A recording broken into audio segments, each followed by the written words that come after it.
نماز کے بعد کے اذکار کے متعلق، نماز کا سلام پھیرتے ہی نماز ختم ہو جاتی ہے. اس کے بعد سب سے پہلے کہنا چاہیے اللہ اکبر ایک بار، اور تھوڑا سا بلند آواز سے، جس سے پتہ چلے کہ نماز پڑھ لی ہے. اللہ اکبر. ابن عباس کہتے ہیں میں نبی صلی اللہ علیہ وسلم کی نماز کے مکمل ہونے کو تکبیر کی وجہ سے سمجھ جاتا تھا. یعنی مثلا کوئی نفل پڑھ رہا ہے تو آپ کو نہیں پتہ چلتا کہ پڑھ چکا یا نہیں، لیکن اگر اس نے بلند آواز سے کہہ دیا اللہ اکبر تو پتہ چل گیا کہ ہاں اس کی نماز مکمل ہو گئی ہے. کیوں اللہ اکبر کہیں؟ کہ اللہ ہر چیز سے بڑا. آپ دیکھیں ہم نے نماز کا آغاز کس سے کیا تھا؟ اللہ اکبر سے کیا تھا، اور نماز میں کئی بار ہم نے اللہ اکبر کہا، اور اب نماز کے اختتام پر بھی اللہ اکبر، رمضان کے اختتام پر بھی اللہ اکبر، یعنی اللہ کی تکبیر بیان کرنا. اللہ سبحانہ وتعالیٰ قرآن مجید میں فرماتے ہیں اتل ما اوحی الیک من الکتاب واقم الصلاۃ ان الصلاۃ تنہی عن الفحشاء والمنکر ولذکر اللہ اکبر واللہ یعلم ما تصنعون. کتاب میں سے جو آپ کی طرف وحی کیا گیا ہے اس کی تلاوت کیجیے اور نماز قائم کیجیے. بے شک نماز بے حیائی اور برائی سے روکتی ہے، اور یقیناً اللہ کا ذکر تو سب سے بڑی چیز ہے، اور اللہ کو معلوم ہے جو کچھ تم کرتے ہو. تو اللہ کا ذکر سب سے بڑی چیز، اور اس ذکر میں اللہ کو سب سے بڑا قرار دینا سب سے بڑی چیز. اور نبی صلی اللہ علیہ وسلم اور پھر صحابہ کا طریقہ بھی یہی تھا کہ آپ فرض نمازوں کے بعد ذکر کرتے اور آوازیں بلند کرتے. یعنی نماز کے بعد کا ذکر جو ہے اس میں آواز اونچی ہوتی ہے. ابن عباس اس بات سے معلوم کر لیتے کہ لوگوں نے سلام پھیر لیا ہے کیونکہ وہ ان کے ذکر کی آواز سنتے تھے. یعنی مطلب یہ ہے کہ نماز کے بعد اللہ اکبر بھی اونچی آواز میں، استغفر اللہ استغفر اللہ استغفر اللہ یہ بھی ذرا اونچی آواز میں. یعنی ایک ہوتا ہے سری ذکر، یعنی دل ہی دل میں پکارنا، اور ایک ہوتا ہے جاہری، جس میں یہ ذکر جو نماز کے بعد ہوتا ہے اس کو تھوڑا اونچی آواز میں کرنا چاہیے. اور جس طرح وتر ختم ہونے کے بعد سبحان الملک القدوس سبحان الملک القدوس سبحان الملک القدوس ذرا اونچی آواز میں کہنا چاہیے. تو نبی صلی اللہ علیہ وسلم اس ذکر کو ہمیشہ اونچی آواز میں کرتے تھے. ٹھیک ہے، یعنی آپ کی اقتداء، آپ کی پیروی ہر معاملے میں یہ عبادت کے درجات کو بڑھا دیتی ہے. اور اس میں ہم یہ بھی دیکھتے ہیں کہ صحابہ کرام جو تھے وہ نبی صلی اللہ علیہ وسلم کی صرف سنت کو نہیں، سیرت کو بھی آگے بیان کرتے تھے کہ آپ نے کوئی کام کیا اور کس طریقے سے کیا. مثلا ذکر کیا اور کس طرح کیا، بلند آواز سے کیا یا آہستہ آواز سے کیا، بیٹھ کر کیا یا کھڑے ہو کر کیا. اور پھر آپ دیکھیے کہ نماز کے بعد اذکار جو ہیں وہ زیادہ پسندیدہ ہیں، یعنی دعاؤں کی نسبت زیادہ اذکار. ٹھیک ہے، اور پھر اسی طرح آپ دیکھیے کہ دوسرا ذکر جو آپ کریں گے وہ ہے استغفر اللہ 3 بار، استغفر اللہ استغفر اللہ. صوبان کہتے ہیں رسول اللہ صلی اللہ علیہ وسلم جب اپنی نماز سے فارغ ہوتے تھے تو 3 مرتبہ استغفار فرماتے تھے، 3 بار استغفار کرتے. ولید کہتے ہیں میں نے اوزائی سے پوچھا آپ استغفار کس طرح فرمایا کرتے تھے؟ تو انہوں نے کہا آپ فرماتے تھے استغفر اللہ استغفر اللہ. اب نماز پڑھ لی ہے، استغفر اللہ کیوں؟ اس لیے کہ ہم تو نماز کا حق بھی ادا نہیں کرتے. ہمارا دھیان کہاں سے کہاں چلا جاتا ہے، ہم کئی دفعہ بھول جاتے ہیں، ہمیں سجدہ سہو کرنا تک یاد نہیں رہتا، ہمیں کچھ پتہ نہیں ہوتا ہم نے کون سی سورت پڑھی، کیا تلاوت کی. ہو سکتا ہے تلاوت میں کوئی غلطی کر دیں، ہو سکتا ہے کہ تسبیح کی جگہ کچھ اور پڑھ دیں بھول چوک کے. تو ہم نماز کے اندر بھی بہت کچھ غلط کرتے رہتے ہیں جانے انجانے. اور خاص طور پر جن لوگوں نے اپنی نماز کے پروننسیشن کی اصلاح نہیں کی وہ تو کچھ سے کچھ پڑھتے رہتے ہیں بعض اوقات. یعنی پروننسیشن صحیح نہ ہونا جو ہے وہ الفاظ کے مطلب کو ہی بدل دیتا ہے. اس لیے پہلی پرائرٹی میں کوئی ایسا ٹیچر ڈھونڈیے کہ جو آپ کی نماز سن کے اس کا پروننسیشن آپ کو ٹھیک کر دے. بہرحال نماز کے بعد استغفر اللہ استغفر اللہ. اور ایک اور چیز، نماز پڑھنے کے بعد انسان کو ایک فیلنگ ہوتی ہے کہ میں نے کچھ کیا ہے، لیکن جب انسان استغفر اللہ کہتا ہے تو اس میں عاجزی کا اظہار ہوتا ہے کہ اللہ تیرا حق ادا نہیں کیا، مجھے ابھی بھی گناہوں کی بخشش کی ضرورت ہے. اور آپ دیکھیے کہ یہ الفاظ نبی صلی اللہ علیہ وسلم ادا کرتے تھے جن کے اگلے پچھلے سارے گناہ معاف کر دیے گئے تھے. تو جو شخص نماز کے بعد استغفار پڑھتا ہے وہ اپنی نمازوں پر کبھی فخر غرور تکبر نہیں کر سکتا کہ میں بڑا نمازی ہوں، میں بڑا پرہیزگار ہوں، میں بڑا عبادت گزار ہوں. نہیں، وہ یہ دیکھے گا کہ میں نے حق ادا نہیں کیا، میرے سے جو کمی کوتاہی ہوئی ہے اللہ تعالیٰ اس کو معاف کر دے. جو چیز مکمل طور پر ادا کرنی چاہیے تھی اس کو اس طرح نہیں ادا کیا، کچھ نہ کچھ کوتاہی واقع ہو گئی، تو اس بخشش کے طلب کرنے سے اللہ تعالیٰ کوتاہی سے درگزر فرما دے گا انشاءاللہ. اور ویسے بھی استغفار کرنے سے نقص یا کمی کوتاہی جو ہے اس کا ازالہ ہوتا ہے ہماری عام روزمرہ زندگی میں بھی.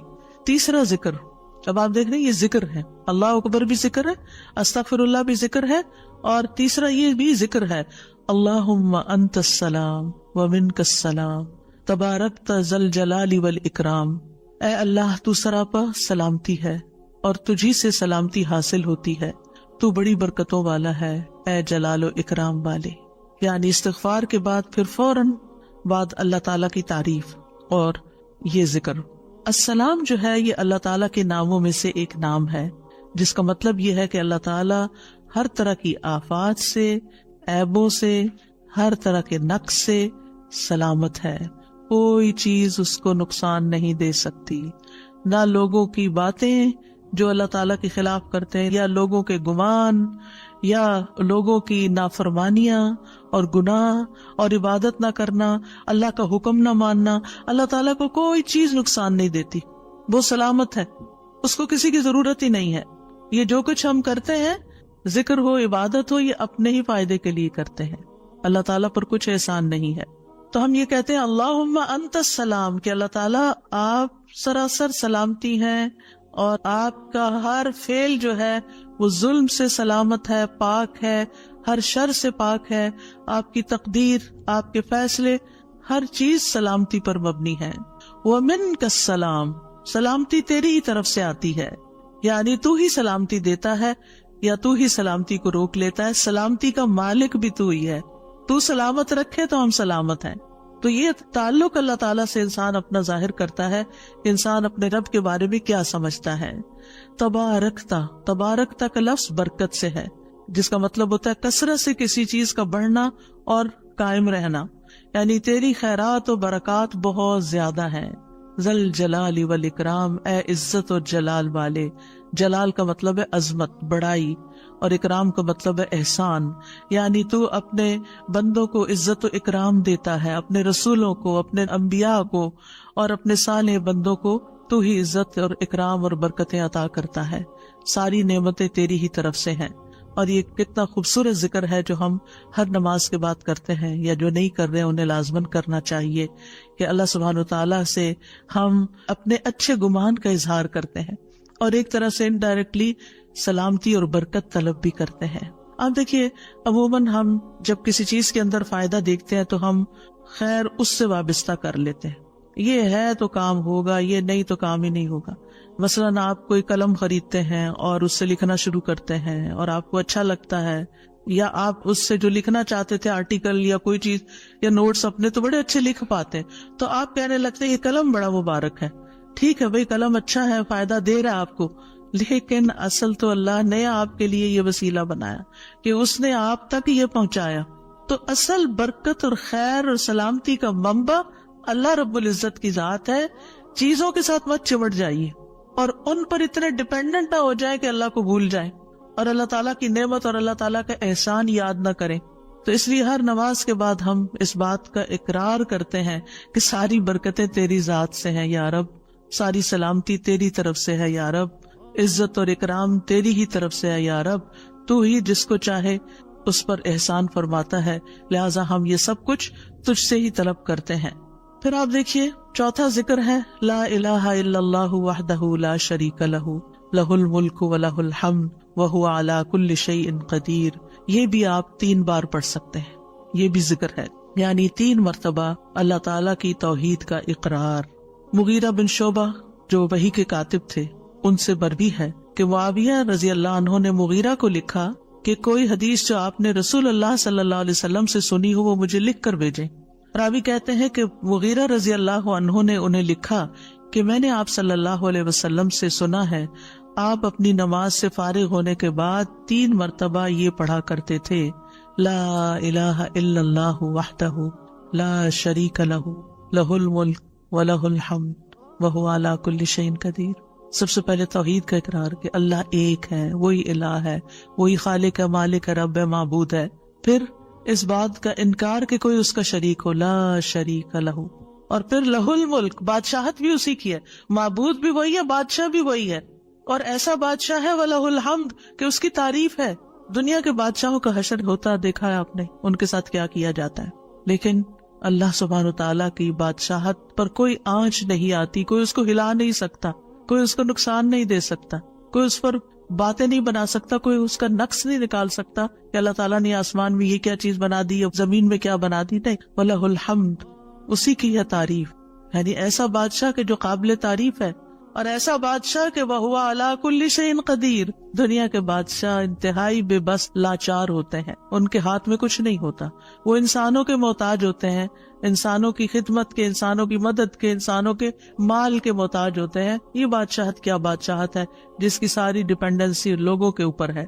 تو اصل بادشاہت تو اللہ کی ہے کہ جو ہر چیز پر پوری قدرت رکھتا ہے. تو آپ اس احساس کے ساتھ اگر اللہ تعالیٰ کا یہ ذکر کرتے ہیں تو آپ کا دل ایک سکون سے بھر جائے گا، ایک خوشی سے بھر جائے گا کہ میں ایسی ہستی کو جانتی ہوں، ایسی ذات کو جانتی ہوں کہ جو اتنی خوبیوں کے مالک ہے. کیونکہ یہ انسان کی فطرت میں ہے، انسان کی نفسیات میں ہے کہ وہ کسی چیز کی تعریف کر کے خوش ہوتا ہے.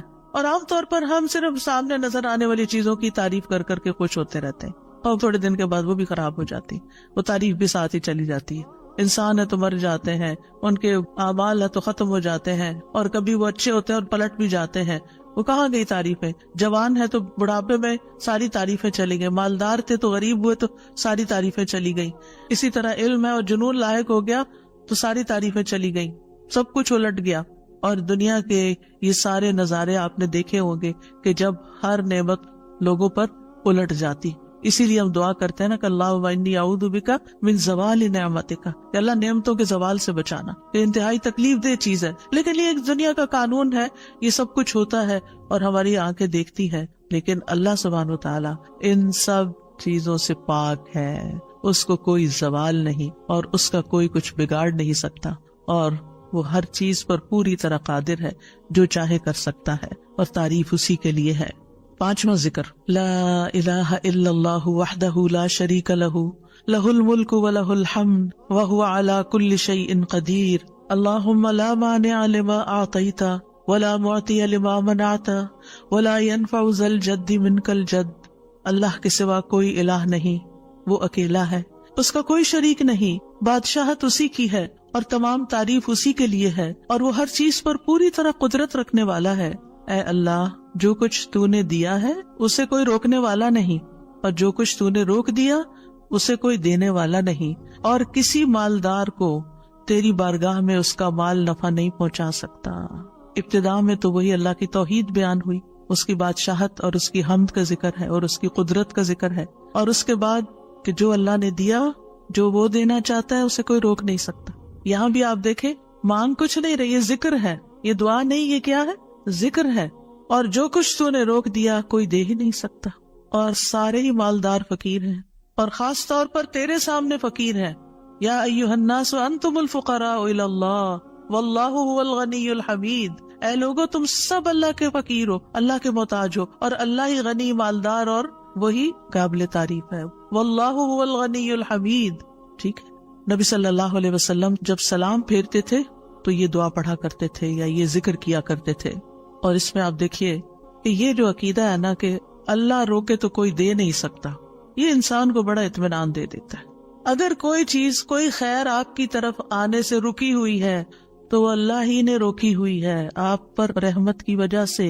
بدگمان نہ ہو اس سے، کسی وجہ سے رکی ہوئی ہے. آپ کسی کی کوئی اچھی چیز دیکھتے ہیں، کسی کا مینشن دیکھتے ہیں تو سوچتے ہیں کتنا خوش قسمت ہے، کتنے بڑے گھر میں رہتا ہے. کسی کے پاس فراری دیکھتے ہیں تو آپ کہتے ہیں واہ کتنا خوش قسمت ہے.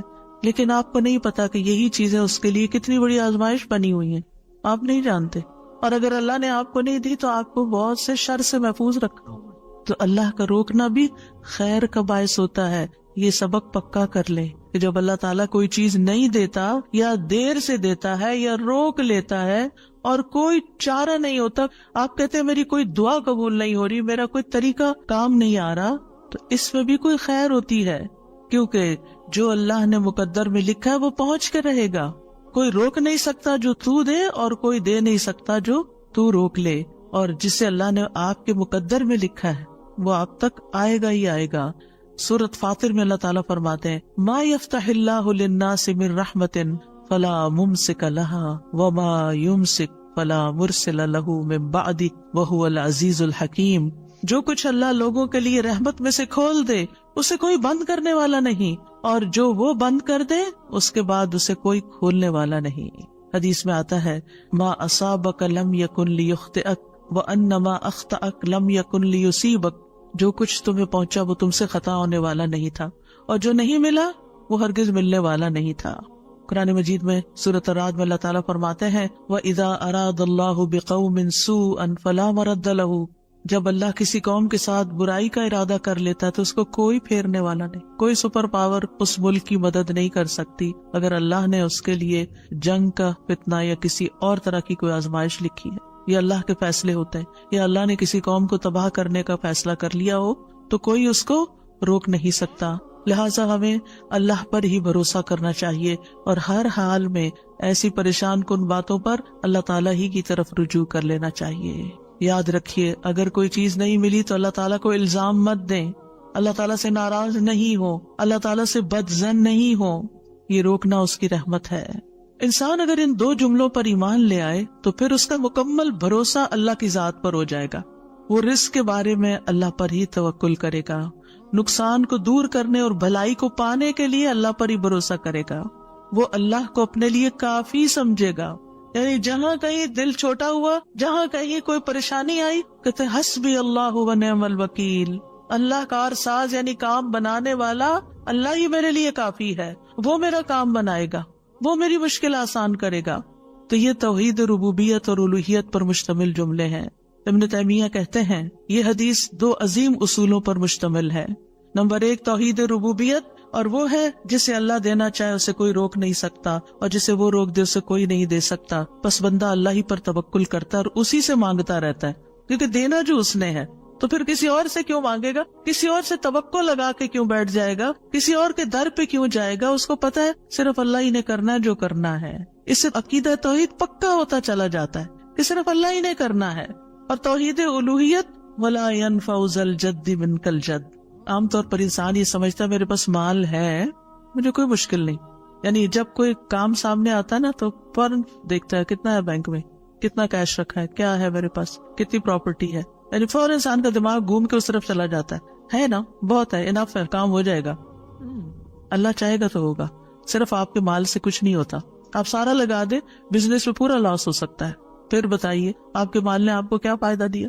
کچھ نہیں ہو سکتا جب تک اللہ نہ چاہے. مال بھی جب فائدہ دیتا ہے جب اللہ چاہتا ہے، اولاد بھی جب فائدے کی ہوتی ہے جب اللہ چاہتا ہے. کسی انسان سے فائدہ صرف اس وقت پہنچتا ہے جب اللہ چاہتا ہے. آپ نے دیکھا ہوگا کتنے ہی اچھے سے اچھے لوگ ہوتے ہیں ہر وقت کام آنے والے. ایک وقت ایسا آتا ہے وہ ایسے بےچارے مجبور ہوتے ہیں کہ ان کو نہ کرنی پڑتی ہے کہ سوری یہ نہیں کر سکتے، کیونکہ سب کچھ ان کے اختیار میں نہیں ہے، سب کچھ ان کے بس میں نہیں ہے.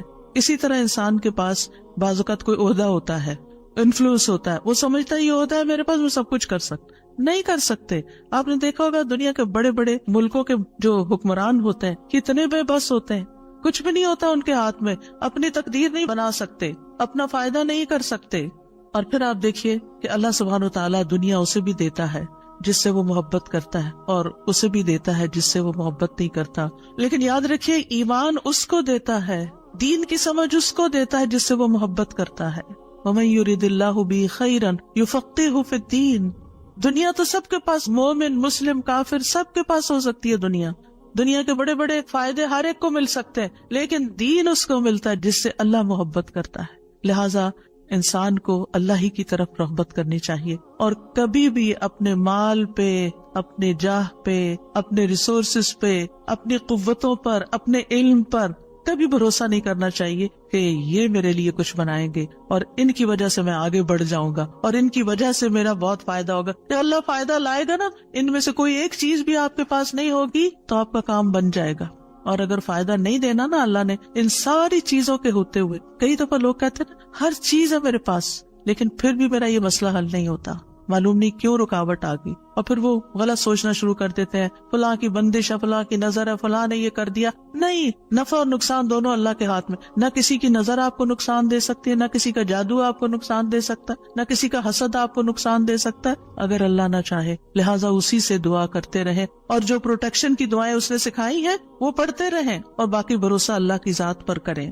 پھر چھٹا ذکر ہے لا الہ الا اللہ وحدہ لا شریک لہ لہ الملک ولہ الحمد وہو علی کل شیء قدیر لا حول ولا قوة الا باللہ لا الہ الا اللہ ولا نعبد الا ایاہ لہ النعمت ولہ الفضل ولہ الثناء الحسن لا الہ الا اللہ مخلصین لہ الدین ولو کرہ الکافرون. اللہ کے سوا کوئی الہ نہیں, وہ اکیلا ہے, اس کا کوئی شریک نہیں, بادشاہت اسی کی ہے اور تمام تعریف اسی کے لیے ہے, اور وہ ہر چیز پر پوری طرح قدرت رکھنے والا ہے. اور گناہ سے بچنے کی طاقت اور نیکی کرنے کی طاقت اللہ کے سوا کوئی دینے والا نہیں, اللہ کے سوا کوئی الہ نہیں. ہم صرف اسی کی عبادت کرتے ہیں, اسی کی ساری نعمتیں ہیں, اسی کا سارا فضل ہے اور اسی کے لیے خوبصورت تعریف ہے. اللہ کے سوا کوئی الہ نہیں, ہم اسی کے لیے دین میں اخلاص رکھنے والے ہیں اگرچہ کافر ناپسند کریں. ابن زبیر سلام پھیر کر ہر نماز کے بعد یہ کہتے, اور راوی کہتے ہیں کہ انہوں نے کہا کہ رسول اللہ صلی اللہ علیہ وسلم ہر نماز کے بعد ان کلمات کے ساتھ تحلیل کیا کرتے تھے, یعنی اللہ تعالیٰ کی حمد و ثنا بیان کرتے تھے. یہ بھی کیا ہے نماز کے بعد کا ذکر. اور اس میں آپ دیکھیے لا الہ الا اللہ وحدہ کے علاوہ لا حول ولا قوت الا باللہ, لا حول ولا قوت الا باللہ, کہ کوئی پھیرنے کی قوت یعنی کسی برائی کو نقصان کو دور کرنے کی اور اسی طرح کوئی فائدہ حاصل کرنے کی قوت اللہ ہی کے پاس ہے. کسی گناہ سے دور ہونے اور کسی نیکی کے کرنے کی ہمت طاقت اللہ ہی کے پاس ہے. تو یہ لا حول ولا قوت الا باللہ بہت فائدہ دیتا ہے اور اس کی کثرت کرنے کو کہا گیا ہے. اور لا الہ الا اللہ ولا نعبد الا ایاہ, ہم صرف اسی کی عبادت کرتے ہیں. لہ النعمت ولہ الفضل ولہ الثناء الحسن, نعمت بھی اور فضل بھی اور اچھی تعریف سب اللہ ہی کے لیے ہے, اور ہم مخلص ہو کر اللہ کی عبادت کرتے ہیں. مخلصین لہ الدین لا الہ الا اللہ ولو کرہ الکافرون, اگرچہ کافر ناپسند کریں, ان کو ہماری توحید اچھی نہ لگے, لیکن پھر بھی ہم صرف ایک اللہ ہی کو مانتے ہیں. ساتویں چیز ہے تسبیحات. سبحان اللہ 33 بار, الحمدللہ 33 بار اور اللہ اکبر 33 بار, اور 34ویں بار لا الہ الا اللہ وحدہ لا شریک لہ لہ الملک ولہ الحمد وہو علی کل شیء قدیر. ہر نماز کے بعد ان تسبیحات کو پڑھنے کی فضیلت کیا ہے؟ ابو ہریرہ کہتے ہیں رسول اللہ صلی اللہ علیہ وسلم نے فرمایا, جس آدمی نے ہر نماز کے بعد 33 مرتبہ سبحان اللہ, 33 مرتبہ الحمدللہ اور 33 مرتبہ اللہ اکبر کہا تو یہ 99 کلمات ہو گئے. اور 100 کا عدد پورے کرنے کے لیے لا الہ الا اللہ وحدہ لا شریک لہ یہ ذکر کر لیا تو اس کے سارے گناہ معاف کر دیے جائیں گے, چاہے وہ سمندر کی جھاگ کے برابر ہو. یعنی 100 کا عدد پورا کرنے کے لیے کیا پڑھنا ہے؟ لا الہ الا اللہ وحدہ لا شریک لہ لہ الملک ولہ الحمد وہو علی کل شیء قدیر. رسول اللہ صلی اللہ علیہ وسلم نے فرمایا ہر نماز کے بعد کچھ ایسے اذکار ہیں جن کو پڑھنے والا یا جن کو کرنے والا کبھی محروم نہیں ہوتا, جن میں سے سبحان اللہ 33 بار, الحمدللہ 33 بار اور 34 بار اللہ اکبر. یعنی اگر لا الہ الا اللہ پورا نہیں پڑھ سکتے تو اللہ اکبر کو 34 بار کر کے 100 کی گنتی پوری کر لیں. پھر اسی طرح رسول اللہ صلی اللہ علیہ وسلم کے پاس کچھ فقیر صحابہ حاضر ہوئے, کہا کہ امیر لوگ بلند درجات اور ہمیشہ رہنے والی جنت حاصل کر چکے. حالانکہ جس طرح ہم نماز پڑھتے ہیں وہ بھی پڑھتے ہیں, جیسے ہم روزے رکھتے ہیں وہ بھی رکھتے ہیں, لیکن مال و دولت کی وجہ سے انہیں ہم پر فضیلت حاصل ہے. اس کی وجہ یہ کہ وہ حج کرتے ہیں, عمرہ کرتے ہیں, جہاد کرتے ہیں, صدقے دیتے ہیں, اور ہم محتاجی کی وجہ سے یہ کام نہیں کر سکتے. آپ نے فرمایا کیا میں تمہیں ایک ایسا عمل نہ بتا دوں, اگر تم اس کی پابندی کرو گے تو جو لوگ تم سے آگے بڑھ چکے ہیں تم انہیں پالو گے اور تمہارے مرتبے تک کوئی نہیں پہنچ سکتا, اور تم اپنے سامنے موجود لوگوں میں سب سے بہتر ہو جاؤ گے سوائے ان کے جو یہی عمل شروع کر دیں. ہر نماز کے بعد 33 بار سبحان اللہ، 33 بار الحمدللہ، 33 بار اللہ اکبر، اور پھر 34ویں بار تو وہ ذکر آپ کو بتا ہی دیا گیا۔ اور اگر آپ 33 بار نہ پڑھ سکیں تو 10 بار سبحان اللہ، 10 بار الحمدللہ اور 10 بار اللہ اکبر پڑھ لیا کریں۔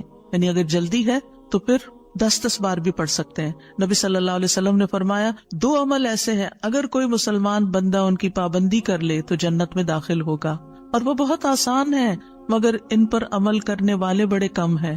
وہ کیا ہیں؟ ہر نماز کے بعد 10 بار سبحان اللہ، 10 بار الحمدللہ، 10 بار اللہ اکبر۔ فرمایا زبان کی ادائیگی کے اعتبار سے تو 150 بار ہیں، یعنی 5 نمازوں میں 10 بار، اور ترازو میں 1500 ہوں گے۔ اور جب سونے لگے تو 34 بار اللہ اکبر، 33 بار الحمدللہ اور 33 بار سبحان اللہ کہے۔ زبانی طور پر تو یہ 100 ہے مگر میزان میں یہ تسبیحات 1000 ہوں گی۔ اور وہ کہتے ہیں یقیناً میں نے رسول اللہ صلی اللہ علیہ وسلم کو دیکھا، آپ انہیں اپنے ہاتھ سے شمار کرتے تھے۔ اور پھر کہتے ہیں دائیں ہاتھ سے تو کرنے کا طریقہ کیا ہے؟ 3 دفعہ اوپر کو جائیے سبحان اللہ سبحان اللہ سبحان اللہ، اور 3 دفعہ نیچے کو آ جائیے سبحان اللہ سبحان اللہ سبحان اللہ۔ ایک انگلی پہ 6 بار ہو گیا، تو آپ کی 5 انگلیاں تو 5 کو 6 دفعہ ضرب دیں تو کیا ہوتا ہے؟ 30، اور 3 دفعہ اور پڑھ لیں، اور اگر 34 ہے تو ایک اور پڑھ لیں۔ تو اس طرح ایک ہی ہاتھ پر، دائیں ہاتھ پر یہ تسبیحات آسانی سے پڑھی جا سکتی ہیں، کیونکہ ہاتھ سے تسبیح کرنا زیادہ پسندیدہ ہے۔ حضرت عبداللہ بن عمر کہتے ہیں میں نے رسول اللہ صلی اللہ علیہ وسلم کو دیکھا، آپ داہنے ہاتھ کی انگلیوں پر تسبیح کو شمار کرتے تھے، اور آپ نے صحابیات کو حکم دیا تھا کہ وہ اللہ کی تکبیر، تقدیس، تحلیل کی پابندی اختیار کریں اور اپنی انگلیوں پر شمار کریں، کیونکہ ان سے سوال ہوگا اور یہ بلوائی جائیں گی، قیامت کے دن ہاتھ بولیں گے۔ تو اگر ان پہ تسبیح آپ پڑھتے ہیں تو یہ بول کے بتائیں گے ہم تو اللہ کا ذکر کرتے رہے۔ 8ویں چیز ہے آیت الکرسی۔ اللہ لا الہ الا هو الحی القیوم لا تأخذہ سنۃ ولا نوم لہ ما فی السماوات وما فی الارض من ذا الذی یشفع عنده الا بإذنہ يعلم ما بين أيديهم وما خلفهم ولا يحيطون بشيء من علمه إلا بما شاء وسع كرسيه السماوات والأرض ولا يؤوده حفظهما وهو العلي العظيم۔ پورا اللہ کا تعارف ہے۔ اللہ وہ ہے کہ اس کے سوا کوئی معبود نہیں، وہ زندہ ہے، ہر چیز کو قائم رکھنے والا ہے، نہ اسے کچھ اونگ پکڑتی ہے اور نہ کوئی نیند، اسی کا ہے جو کچھ آسمانوں میں ہے اور جو کچھ زمین میں ہے۔ کون ہے جو اس کے پاس اس کی اجازت کے بغیر سفارش کرے؟ وہ جانتا ہے جو کچھ ان کے سامنے اور جو کچھ ان کے پیچھے ہے، اور وہ اس کے علم میں سے کسی چیز کا احاطہ نہیں کر سکتے مگر جتنا وہ چاہے۔ اس کی کرسی آسمانوں اور زمین کو سمائے ہوئے ہے، اور اسے ان دونوں کی حفاظت یعنی آسمان و زمین کی حفاظت تھکاتی نہیں، اور وہی سب سے بلند، سب سے بڑا ہے۔ ہر نماز کے بعد آیت الکرسی پڑھنے کی فضیلت یہ ہے کہ جو شخص نماز کے بعد اس کو پڑھ لیتا ہے اور اس نماز کے بعد اس کی ڈیتھ ہو جاتی ہے تو فرمایا اس کو موت کے علاوہ کوئی چیز جنت میں جانے سے نہیں روک سکتی، مر گیا تو سیدھا جنت میں۔ یہ قرآن مجید کی سب سے افضل آیت ہے۔ ابو ذر غفاری کہتے ہیں میں مسجد حرام میں داخل ہوا اور رسول اللہ صلی اللہ علیہ وسلم کو اکیلے دیکھ کر آپ کے پاس آ کے بیٹھ گیا۔ میں نے کہا یا رسول اللہ صلی اللہ علیہ وسلم کون سی آیت افضل ہے جو آپ پہ نازل ہوئی؟ آپ نے فرمایا آیت الکرسی۔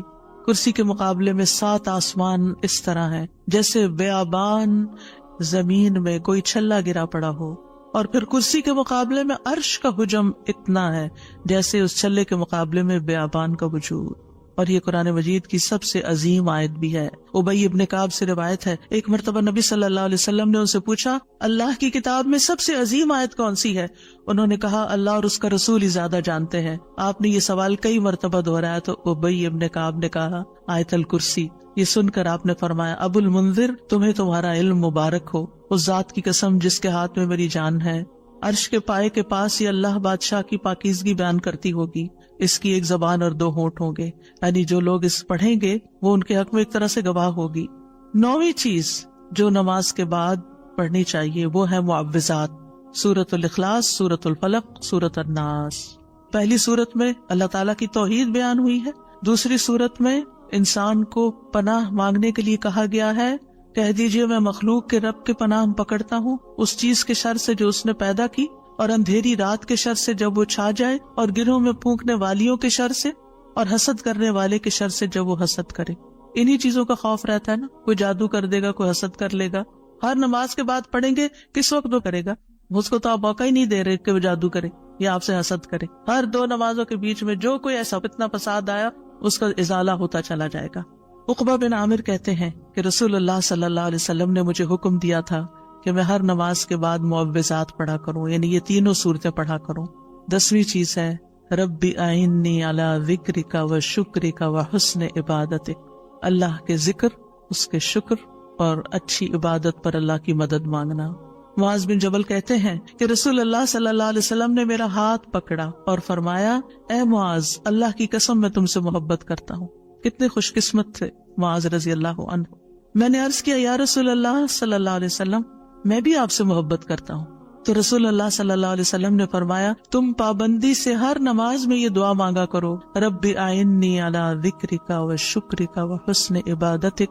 معاذ رضی اللہ عنہ جو ہیں 33 سال کی عمر میں امواس کے تعاون میں شہید ہو گئے تھے. He was only 33 years old. ان کا مقام کیا تھا؟ آپ کی بشارت کے مطابق وہ جنت میں علماء کے قائد ہوں گے، یعنی علماء امت کے جو عالم ہیں ان کو جنت کی طرف لیڈ کر رہے ہوں گے. کس وجہ سے آپ صلی اللہ علیہ وسلم نے ان سے محبت کا اظہار کیا؟ علم کی وجہ سے. علم کے حریص تھے اور نیکی کے کاموں میں آگے اور اتنی چھوٹی عمر میں عین جوانی کے وقت فوت بھی ہو گئے اور کتنا بڑا درجہ اور مقام پا گئے. ہمیں آج تک یہ سمجھ نہیں آتی کہ کون سے کام ایسے کریں کہ جس سے اللہ کی محبت ملے، جس سے اللہ کا قرب نصیب ہو اور جس سے ہمیں رسول اللہ صلی اللہ علیہ وسلم کی محبت اور آپ کی شفاعت نصیب ہو. تو یہ ایک دعا ہے ان دعاؤں میں سے جو آپ نے خاص طور پر حضرت معاذ کا ہاتھ پکڑ کے قسم کھا کے محبت کا اظہار کر کے آپ کو یہ دعا سکھائی.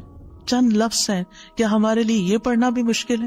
پھر ہم اپنے لیے اس دنیا سے کیا کما رہے ہیں؟ اگر ہمیں اتنی بھی توفیق نہیں کہ نماز کے بعد ٹک کے یہ 4 کلمے پڑھ لیں تو پھر ہماری نمازیں کیا ہے؟ ہم نے کیا مانگا اللہ سے؟ ہم تو دنیا کی اور آخرت کی خیر سے محروم ہو گئے. اور یہ دعا آپ دیکھیے اللہم سے بھی شروع ہوتی ہے اور ربی سے بھی شروع ہوتی ہے. دونوں کا ایک ہی تقریباً مطلب ہے، ایک میں الوہیت ہے اور ایک میں ربوبیت ہے. یعنی میں اللہ سے درخواست کرتا ہوں کہ اے اللہ مجھے اپنے ذکر پر، اور ذکر میں قرآن، نماز، تحلیل، تسبیح، استغفار، درود، سب چیزیں شامل ہیں. اللہ مجھے توفیق دے. اور پھر وہ شکر کی بھی توفیق دے. اور آپ دیکھیے کہ جب ہم دعا مانگتے ہیں نا کہ اللہم اعنی علی ذکرک، تو مطلب یہ ہے کہ ہماری زبان جو ہے وہ آپ کی اطاعت کرتی رہے، وہ کلمات بولتی رہے جس سے آپ کا ذکر ہوتا رہے. یعنی ایک تو ہے یہ مسنون اذکار ان کا پڑھنا، اور ایک یہ ہے کہ اللہ تعالیٰ کی نعمتوں کا ذکر کرنا، اللہ تعالیٰ کے احسانات کا ذکر کرنا، اللہ تعالیٰ کی قدرت کی نشانیوں کا ذکر کرنا، اللہ کے فضل کا ذکر کرنا. وَأَمَّا بِنِعْمَةِ رَبِّكَ فَحَدِّثْ، یہ بھی ذکر ہے. آپ اپنے بچوں کے ساتھ بات کر رہے ہیں اور اللہ تعالیٰ کے بارے میں کوئی بات کر رہے ہیں، دین کے بارے میں کوئی بات کر رہے ہیں، تو یہ بھی ذکر میں شمار ہو. تو اللہ مجھے توفیق دے، اللہ میری مدد کر. کیونکہ ہمارے پاس وقت بھی ہوتا ہے، ہمارے پاس صلاحیت بھی ہوتی ہے، لیکن ہم توجہ نہیں کرتے، ہم کرتے نہیں ہے کام، کیونکہ توفیق نہیں ہوئی نا. تو ہر نماز کے بعد چونکہ فرض کے بعد دعا قبول ہوتی ہے تو یہ دعا مانگنے کو کہا گیا. اور بعض کہتے ہیں اس کو سلام پھیرنے سے پہلے بھی پڑھ سکتے ہیں، جیسے ربی جعلنی پڑھتے ہیں. یا اور کل جو میں نے آپ کو دعائیں بتائی تھی آخر میں نماز کے اختتام پر سلام سے پہلے، وہ سب مسنون اذکار تھے. لیکن علماء نے اس کے علاوہ جیسے ربی جعلنی مقیم الصلاۃ، یہ نبی صلی اللہ علیہ وسلم نے نہیں سکھائی ہمیں کہ نماز کے بعد ضروری یہی پڑھی جائے. لیکن علماء نے کہا کہ جیسے اللہ کی حمد و ثنا ہوتی ہے تشہد میں، پھر اس کے بعد درود شریف ہے، اور پھر اس میں والدین اور اولاد دونوں کے لیے دعا ہے تو یہ پڑھ لیں. اس کے علاوہ جو چاہے قرآنی اور مسنون دعا یہاں بیٹھ کے پڑھیں، کیونکہ نماز کے اندر دعا مانگنا نماز کے بعد کی دعا سے افضل ہے. قبولیت کے زیادہ چانسز ہیں جس سے اکثر لوگ غافل ہیں. سلام پھیرنے سے پہلے اللہم انی اسألک الجنۃ واعوذ بک من النار 3 دفعہ یہ پڑھ لیں. جو آپ کا دل چاہے پڑھیں، بس اردو میں نہیں، عربی میں یاد کریں کچھ دعائیں، قرآنی دعائیں، مسنون دعائیں اس وقت پڑھتے رہیں. تو پھر دوسرا ہے وہ شکر کا. شکر کہاں سے ادا ہوتا ہے؟ زبان سے بھی ہوتا ہے، لیکن اس کا اصل مقام دل ہے، وہ دل سے اٹھتا ہے. ذکر کی بات کر کے ہم نے کہا کہ اللہ ہماری زبان کو اپنی اطاعت کی توفیق دے، اور شکر کی بات کر کے ہم نے کہا کہ اللہ ہمارے دل کو اپنے ذکر کی توفیق دے، اپنی یاد کی توفیق دے اور شکر ادا کرنے کی توفیق دے. یعنی میں ساری ظاہری اور باطنی نعمتوں پر اللہ کا شکر ادا کرنے کی توفیق مانگتا ہوں. یہ مطلب ہے اس دعا کا. زبان کا شکر کیا ہے کہ بندہ اللہ کی نعمتوں کا ذکر کرتا ہے، اور اعضاء سے شکر کیا ہے کہ بندہ اللہ کی اطاعت کے کام کرتا ہے. کیونکہ اللہ تعالیٰ نے آل داؤد کو کیا کہا تھا؟ اعملوا آل داؤد شکرا وقلیل من عبادی الشکور. اے داؤد کے گھر والو، شکر ادا کرنے کے لیے عمل کرو، اور میرے بندوں میں کم ہی شکر گزار ہیں. اللہ کا شکوہ ہے بندوں سے، کم ہی شکر گزار. کیوں؟ اس لیے کہ شیطان نے کہا تھا وَلَا تَجِدُ أَكْثَرَهُمْ شَاكِرِينَ، کہ انسانوں کی اکثریت کو آپ شکر کرنے والا نہیں پائیں گے. اور وَلَقَدْ صَدَّقَ إِبْلِيسُ ظَنَّهُ، ابلیس نے اپنا گمان سچ پایا کہ بندوں کو شکر سے ہٹا دیا. تو شکر کی توفیق مل جائے تو پھر شکر ادا کیا جائے، اور یہ شکر کا سلسلہ تو کہیں ختم ہوتا ہی نہیں، کیونکہ اتنی نعمتیں ہیں کہ ہم گن ہی نہیں سکتے. ابن رجب کہتے ہیں کہ دین میں یا دنیا میں اللہ کی ہر نعمت جو بندے کو حاصل ہوتی ہے اس میں نعمت کا شکر ادا کرنے کی ضرورت ہوتی ہے. پھر جو شکر کی توفیق ملتی ہے اس پر بھی شکر ادا کرنے کی ضرورت ہے، یعنی شکر پر بھی شکر، یہ ایک اور نعمت ہے، اس میں دوبارہ شکر ادا کرنے کی ضرورت ہے. پھر دوبارہ شکر کیا تو ایک اور نعمت مل گئی، اب کیا ہے ایک اور دفعہ شکر کریں، اور یہ سلسلہ ہمیشہ جاری رہتا ہے. یعنی شکر کا سلسلہ کبھی ختم نہیں ہونا چاہیے، شکر کرتے ہی چلے جائیں. وحسن عبادتک، اور اپنی خوبصورت عبادت کی توفیق عطا فرما. اور خوبصورت عبادت اسی وقت ہو سکتی ہے جب اس میں اخلاص ہو اور نبی صلی اللہ علیہ وسلم کی اتباع ہو، اطاعت ہو. اطاعت اعضاء سے کی جاتی ہے، یعنی ہمارے اعضاء، ہاتھ پاؤں، ہمارا جسم یہ عبادت میں مشغول ہوتا ہے. بعض اوقات ہم ڈھیروں عبادت کر لیتے، ڈھیر سارے نفل پڑھ لیتے، بہت کچھ کر لیتے، لیکن اس کو کوئی کوالٹی نہیں ہوتی. یہاں یہ نہیں کہا گیا کہ کثیر عبادتک، یہاں کیا کہا گیا؟ حسن عبادتک، کہ اللہ خوبصورت عبادت کی توفیق دے. امام ابن تیمیہ کے بارے میں آتا ہے کہ جب وہ قید ہوئے تو اپنے سجدوں میں یہ دعا پڑھا کرتے تھے، اللہم اعنی علی ذکرک و شکرک و حسن عبادتک، کیونکہ اللہ کی توفیق کے بغیر ہم یہ کام نہیں کر سکتے. جس کی زندگی میں ذکر آ گیا، جس کی زندگی میں شکر آ گیا، اور جس کی زندگی میں خوبصورت عبادت آ گئی، وہ خوش قسمت ترین انسان ہے، اس کو سبھی کچھ مل گیا. اور جو ان چیزوں سے محروم ہے پھر ہر خیر سے محروم ہے، چاہے دنیا کی قارون جیسی دولت اس کے پاس کیوں نہ ہو، پوری دنیا اس کی فین ہو، اس کی تعریفیں کرے اور اس کی فدائی شدائی ہو، کوئی فائدہ نہیں ہے. ایک اور دعا ہے رب قنی عذابک یوم تبعث عبادک، اے میرے رب مجھے اس دن کے عذاب سے بچانا جس دن تو اپنے بندوں کو اٹھائے گا. 3 بار یہ دعا، اے اللہ ہمیں اس دن کے عذاب سے بچانا جس دن تو اپنے بندوں کو اٹھائے گا. ایک دفعہ بھی پڑھی جا سکتی، 3 دفعہ کی شرط نہیں ہے. براء بن عازب کہتے ہیں جب ہم رسول اللہ صلی اللہ علیہ وسلم کے پیچھے نماز پڑھتے تھے تو ہم آپ کی دائیں طرف کھڑے ہونے کو پسند کرتے تھے تاکہ آپ ہماری طرف رخ کر کے متوجہ ہوں. برا کہتے ہیں میں نے آپ کو فرماتے ہوئے سنا، یعنی آپ پلٹ رہے تھے اور کہہ رہے تھے رب قنی عذابک یوم تبعث عبادک. یہ رات کو سوتے ہوئے بھی پڑھا کریں اور نمازوں کے بعد بھی کہ اللہ اس دن کے عذاب سے بچا لینا جس دن تو بندوں کو دوبارہ پیدا کرے گا. 13 اللہم اغفر لی ما قدمت وما اخرت وما اسررت وما اعلنت وما اسرفت وما انت عالم به منی انت المقدم وانت المؤخر لا الہ الا انت. اے اللہ میرے وہ گناہ بخش دے جو میں پہلے کر چکا، جو میں نے بعد میں کیے، اور جو چھپے ہوئے کیے اور جو ظاہر میں کیے، اور جو میں حد سے بڑھا رہا اور وہ جن سے تو مجھ سے زیادہ باخبر ہے. تو ہی نیکی اور خیر میں آگے کرنے والا اور پیچھے کرنے والا ہے، تیرے سوا کوئی معبود نہیں.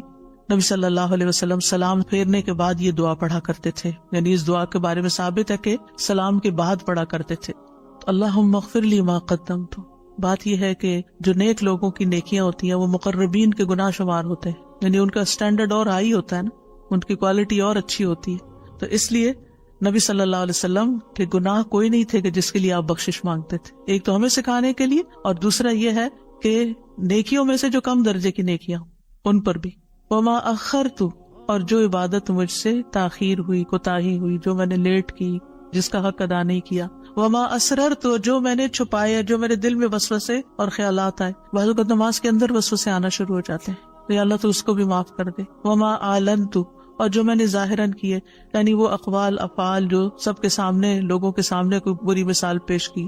یعنی یہ نبی صلی اللہ علیہ وسلم کے نہیں، یہ ہمارے لیے کہ ہم بعض اوقات ایسی بات کر جاتے ہیں، ایسا کام کر جاتے ہیں جو دوسروں کو پٹ آف کر دیتا ہے نیکی کے کاموں سے، یا ان کو دین سے ہٹا دیتا ہے، یا اور اسی طرح کی غلطیاں ہم کرتے ہیں.